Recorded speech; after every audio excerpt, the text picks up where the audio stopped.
জুলাই ২০২৪-এর পর বাংলাদেশের রাজনীতিতে যেসব নাম ঘুরে ফিরে আলোচনায় এসেছে তাদের একটি শরীফ ওসমান হাদী।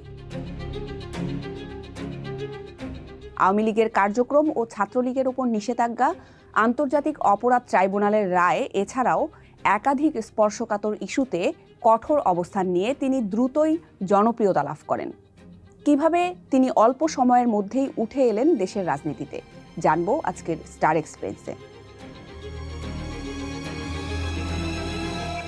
ঢাকা বিশ্ববিদ্যালয়ের রাষ্ট্রবিজ্ঞান বিভাগ থেকে শিক্ষাজীবন শেষ করেন শরীফ ওসমান। তার আগে ঝালকাঠির এনএস কালিম মাদ্রাসা থেকে আলিম পাশ করেন। বিবিসি বাংলা বলছে, পড়াশোনার সময় বিভিন্ন সামাজিক ও সাংস্কৃতিক সংগঠনের সঙ্গে যুক্ত থাকলেও ঢাকা বিশ্ববিদ্যালয়ে অধ্যয়নকালে তাকে সক্রিয়ভাবে কোনো রাজনৈতিক দলের সঙ্গে যুক্ত হতে দেখা যায়নি। ২০২৪ সালের জুলাই অভ্যুত্থানই তাকে যুক্ত করে বাংলাদেশের রাজনীতির মূল স্রোতে। জুলাই পরবর্তী সময়ে যে কজন তরুণ রাজনৈতিক নেতার উত্থান ঘটেছে তাদের মধ্যে অন্যতম শরীফ ওসমান। অভ্যুত্থানের পর তিনি গড়ে তোলেন ইনকিলাব মঞ্চ।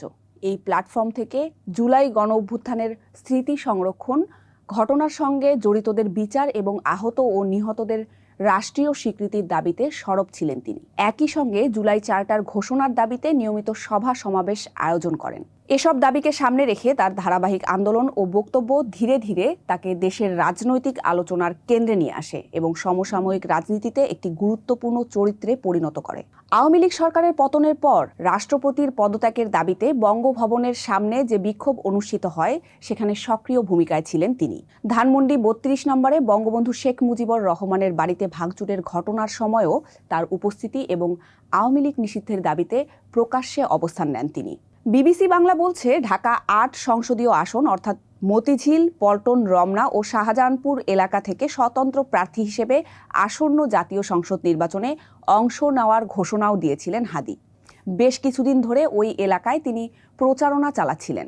একই আসনে আছেন বিএনপির মির্জা আব্বাস এবং ওই আসনে জামায়াতের প্রার্থী হতে পারেন ডাকসু ভিপি সাদিক কায়েম।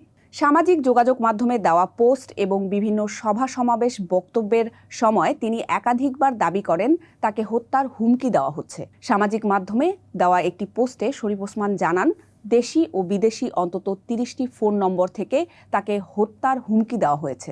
শুক্রবার সেই হুমকি বাস্তব হামলায় রূপ নেয়। রাজধানীর বিজয়নগর এলাকার বক্স কালভার্ট রোডে শরীফ ওসমান হাদীকে গুলি করা হয়। আহত অবস্থায় প্রথমে তাকে ঢাকা মেডিকেল কলেজ হাসপাতালে নেওয়া হয়।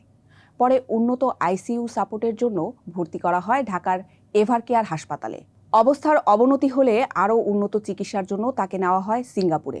সোমবার দুপুর ২টার দিকে হাদীকে বহনকারী এয়ার অ্যাম্বুলেন্স ঢাকার হযরত শাহজালাল আন্তর্জাতিক বিমানবন্দর ছেড়ে যায়।